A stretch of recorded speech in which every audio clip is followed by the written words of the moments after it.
اور جب تیسری مرتبہ چوتھی مرتبہ انسان گناہ کرتا ہے تو دل مکمل طور پر سیاہ ہو جاتا ہے، اور پھر نہ تو اس کا ضمیر اسے ملامت کرتا ہے اور نہ ہی اس کے اندر کا مفتی اسے ٹوکتا ہے کہ تو غلط کر رہا ہے۔ پھر انسان گناہ کو گناہ سمجھنا ہی چھوڑ دیتا ہے، اس کے لیے حرام معمولی بن جاتا ہے اور غلطی عادت بن جاتی ہے، پھر وہ ہنستے ہوئے بھی گناہ کر ڈالتا ہے۔ جب دل مکمل طور پر کالا ہو جاتا ہے، سیاہ ہو جاتا ہے، پھر انسان ہنستے ہوئے بھی گناہ کر ڈالتا ہے، چلتے ہوئے بھی گناہ کر ڈالتا ہے، اسے پتہ ہی نہیں ہوتا کہ وہ کتنی بڑی تباہی کی طرف جا رہا ہے۔ اس کا دل اتنا سخت ہو جاتا ہے کہ نہ نصیحت اس پر اثر کرتی ہے اور نہ ہی کسی کی بات اس کے دل کو چھوتی ہے۔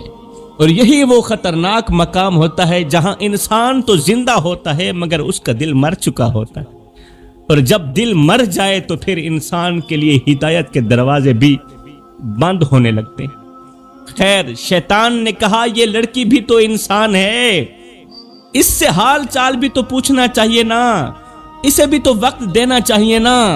شیطان کی باتوں پر آ کر عبادت گزار نے نماز چھوڑ دی، عبادت گزار نے ذکر چھوڑ دی، خوبصورت لڑکی کی آواز کے سحر میں کھو گیا، نگاہیں جھکانے کے بجائے اٹھنے لگیں، پیشانی جھکنے کے بجائے لڑکی کے سامنے اٹھنے لگی، سوچ بدلنے لگی اور نفس نے عبادت پر غلبہ پانا شروع کر دیا، شیطان کے بہکاوے میں آ کر، یہاں تک کہ عبادت گزار وہ گناہ کر بیٹھا جو گناہ ساری زندگی کی عبادت کو ایک سیکنڈ کے اندر ملیا میٹ کر دیتا ہے۔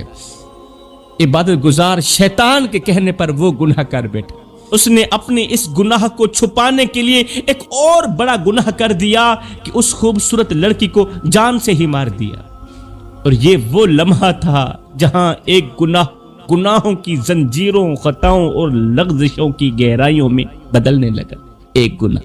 پھر وہ سوچنے لگا کہ اب کیا کروں، لڑکی کو جان سے ختم کرنے کے بعد عبادت گزار سوچنے لگا کہ اب کیا کروں، کہاں جاؤں، کیسے بچوں، لیکن شیطان نے فوراً اس کے دل میں وسوسے اور بہکانے والے انداز ڈالے اور کہا تم پریشان کیوں ہوتے ہو، میں تمہیں تدبیریں اور بچنے کے طریقے بتاتا ہوں، تم اس طرح کرو، یہیں پر ایک گڑھا کھودو اور اسے دفن کر دو، یہ راز، یہ حقیقتیں اور یہ جرائم سب مٹی میں چھپ جائیں گے اور کسی کو کچھ پتہ بھی نہیں چلے۔ شیطان کی باتوں پر آ کر عبادت گزار نے ویسا ہی کیا جیسے شیطان نے کہا، زمین کھودی، لاش کو دفن کیا، اوپر مٹی برابر کر دی اور اپنے آپ کو دھوکے اور فریبوں میں مبتلا کرنے لگا کہ اب سب ختم ہو گیا ہے، اب میرا راز چھپ گیا، اب کوئی مجھے نہیں پہچانے گا۔ پھر عبادت گزار نے اپنے دل کو تسلی دینے کے لیے عبادتوں، نیکیوں اور ظاہری اعمال کا سہارا لیا اور سوچنے لگا کہ اب میں پہلے سے زیادہ عبادت کروں گا، پہلے سے زیادہ نمازیں پڑھوں گا، شاید میرے یہ گناہ، خطائیں اور لغزشیں مٹ جائیں۔ یہ کام کروانے کے بعد شیطان نے اب کیا کیا، ادھر سے دونوں بھائیوں کے کانوں میں جا کر پھونک دیا شیطان نے، خوابوں میں، خیالوں میں ان دونوں کے کانوں میں یہ بات ڈال دی کہ تمہاری بہن کے ساتھ زیادتی ہوئی ہے، اور پھر اسے وہیں دفن کر دیا گیا۔ خوابوں میں، خیالوں میں شیطان ان دونوں بھائیوں تک پہنچا، ان کے کانوں میں پھونک ماری کہ اللہ والے، عبادت گزار نے پہلے تو تمہاری بہن کے ساتھ زیادتی کی ہے، اس کے بعد پھر وہیں اسے دفن بھی کر دیا ہے، کسی کو پتہ بھی نہیں، صرف مجھے پتہ۔ اللہ اکبر، تمہاری بہن کے ساتھ زیادتی ہوئی ہے اور پھر اسے وہیں دفن بھی کر دیا گیا۔ دل بے چین ہو گئے، نیندیں اڑ گئیں۔ وہ بھائی واپس آئے، انہوں نے عبادت خانے کے اندر گڑھا کھدوایا اور جب مٹی ہٹی تو سارا سچ سامنے آ گیا۔ بہن کی لاش نکلی، اس عبادت گزار کو پکڑا گیا، اسے گھسیٹ کر لایا گیا اور پھانسی کے پھندے پر لٹکا دیا گیا، مگر یہاں تک بھی شیطان نے اس کا پیچھا نہ چھوڑا۔ عبادت گزار کو پھانسی کے پھندے پر لٹکا دیا گیا، یہاں تک بھی شیطان نے اس کا پیچھا نہ چھوڑا۔ شیطان دوبارہ اس کے پاس آیا جب وہ پھندے پر لٹکا ہوا تھا، سانسیں ٹوٹ رہی تھیں، زندگی ہاتھ سے نکل رہی تھی۔ شیطان دوبارہ اس کے پاس آیا اور کہنے لگا، میں ابھی بھی تمہیں بچا سکتا ہوں اگر تم اپنا دین چھوڑ دو، اگر تم اپنے رب کا انکار کر دو، اگر تم کافر ہو جاؤ تو میں ابھی بھی تمہیں بچا سکتا ہوں، میں تمہیں اس موت سے نکال سکتا ہوں۔ یہ سن کر اس اللہ والے نے کہا ٹھیک ہے میں اپنا دین چھوڑ دیتا ہوں، تم مجھے بچا لو نا۔ شیطان نے کہا پھر اپنی زبان سے اقرار کرو، اپنی زبان سے کہو کہ میں کافر ہوں۔ اس نے کانپتی ہوئی آواز میں کہا میں کافر ہوں، میری جان بچا لو۔ بس اتنا کہنا تھا کہ شیطان زور زور سے ہنسنے لگا، کہنے لگا نہ دنیا تیری رہی اور نہ آخرت تیری رہی۔ اور میرے بھائیوں، وہ عبادت گزار کافر ہو کر اس دنیا سے چلا گیا۔ یہ انجام ہوتا ہے اس انسان کا جو کسی بھی گناہ کو معمولی سمجھ لیتا ہے۔ میں ہاتھ جوڑ کر عرض کرتا ہوں میرے بھائیوں، ایسے گناہوں سے بچو جو لمحوں کی لذت دیتے ہیں مگر پوری زندگی اور آخرت تباہ کر دیتے ہیں۔ خدا را میرے بھائیوں، ایسے گناہوں سے بچو جو ہماری عبادت کو ایسے کھا جاتے ہیں جس طرح آگ لکڑیوں کو کھا جاتی ہے۔ کیونکہ جب آگ لگتی ہے تو وہ یہ نہیں دیکھتی کہ لکڑی کتنی قیمتی ہے، کتنی محنت سے جمع کی گئی ہے، آگ سب کچھ جلا کر راکھ کر دیتی ہے۔ بالکل اسی طرح ایک گناہ بھی انسان کی سالوں کی عبادت کو پل بھر میں ختم کر دیتا ہے۔ جیسے ایک مضبوط عمارت ہوتی ہے جسے برسوں لگا کر، عرصہ لگا کر بنایا جاتا ہے، مگر ایک چھوٹی سی چنگاری اسے لمحوں میں زمین بوس کر دیتی ہے۔ جسے صاف شفاف پانی کا دریا ہوتا ہے، مگر اس میں ایک قطرہ زہر ڈال دیا جائے تو وہ سارا پانی پینے کے قابل نہیں رہتا۔ جیسے سفید کپڑا ہوتا ہے، اگر اس پر ایک چھوٹا سا داغ لگ جائے تو وہ کپڑا پہننے کے قابل نہیں رہتا، بدصورت بن جاتا ہے، اور لاکھ دھونے کے بعد بھی وہ نشان باقی رہتا ہے۔ ایسے ہی گناہ دل پر ایسے نشان چھوڑ جاتے ہیں جو انسان کا تن بھی گندا کر دیتے ہیں، انسان کا من بھی گندا کر دیتے ہیں۔ میرے بھائیوں، گناہ کرنے والا انسان دنیا میں تو عزت پا سکتا ہے مگر اللہ کے ہاں کبھی عزت نہیں پا سکتا۔ لوگ دنیا کے پروٹوکول کے پیچھے بھاگ رہے ہیں مگر جنت کے پروٹوکول کا کوئی شوقین نہیں رہا۔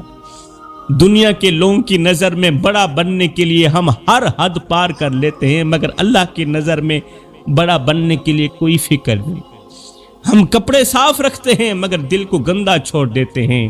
ہم لوگوں کے سامنے نیک بنتے ہیں مگر تنہائی میں وہ سب کرتے ہیں جو زبان پر لانا گوارا ہی نہیں کرتے۔ ہم دنیا والوں کی تالیاں سننے کے لیے جیتے ہیں مگر فرشتوں کے لکھے جانے والے اعمال سے بے خبر رہتے ہیں۔ یاد رکھو میرے بھائیوں، جس دن قبر میں اترو گے وہاں نہ پروٹوکول ہوگا، نہ عزت کے نام کے بینر ہوں گے، وہاں صرف اعمال ہوں گے اور وہی اعمال فیصلہ کریں گے کہ تمہاری اصل حقیقت کیا ہے۔ اس لیے سنبھل جاؤ، ابھی بھی وقت ہے، کہیں ایسا نہ ہو کہ دنیا کی عزت کے پیچھے بھاگتے بھاگتے آخرت کی عزت ہمیشہ کے لیے کھو بیٹھو۔ کیونکہ جس دن آنکھ بند ہوگی تو پھر نہ کوئی دوست ساتھ ہوگا، نہ کوئی تعریف کرنے والا ساتھ ہوگا۔ اس دن نہ عہدے کام آئیں گے، نہ شہرت بچائے گی۔ اس دن صرف وہی لمحے سامنے آئیں گے جو تم نے تنہائی میں گزارے تھے، جو تم نے بند کمرے میں گزارے، وہی گناہ سامنے کھڑے ہوں گے جنہیں تم نے چھپایا تھا، اور وہی سچ تمہیں جھنجھوڑے گا جس سے تم ساری زندگی بھاگتے رہے، وہی حقیقت تمہیں جھنجھوڑے گی جس حقیقت سے تم ساری زندگی بھاگتے رہے۔ اس دن انسان چیخے گا، پکارے گا، مگر وقت ہاتھ سے نکل چکا ہوگا، نہ واپسی ہوگی، نہ مہلت ملے گی۔ اس لیے سنبھل جاؤ میرے بھائیوں، اس سے پہلے کہ پردہ اٹھ جائے اور ساری حقیقت سامنے آ جائے۔ اپنے آپ کو بدلو، اپنے رب کی طرف لوٹ آؤ، کیونکہ جب اللہ پکڑتا ہے تو پھر کوئی چھڑانے والا نہیں ہوتا، اور جب اللہ معاف کر دیتا ہے تو پھر کوئی نقصان باقی نہیں رہتا۔ جب اللہ معاف کر دیتا ہے تو پھر کوئی گناہ باقی نہیں رہتا۔ ابھی بھی وقت ہے، ابھی بھی دروازہ کھلا ہے، بس ایک قدم تمہارا چاہیے، بس ایک قدم تمہارا چاہیے، اور رحمت تمہیں خود کھینچ لے گی، رحمت تمہیں خود کھینچ لے گی۔ ایک سچا آنسو چاہیے، گناہوں کے پہاڑ دھل جائیں، بس ایک سچی توبہ چاہیے، جنت کے بند دروازے خود بخود کھل جائیں۔ بس ایک بار دل سے پکار لو وہ رب جو تمہارے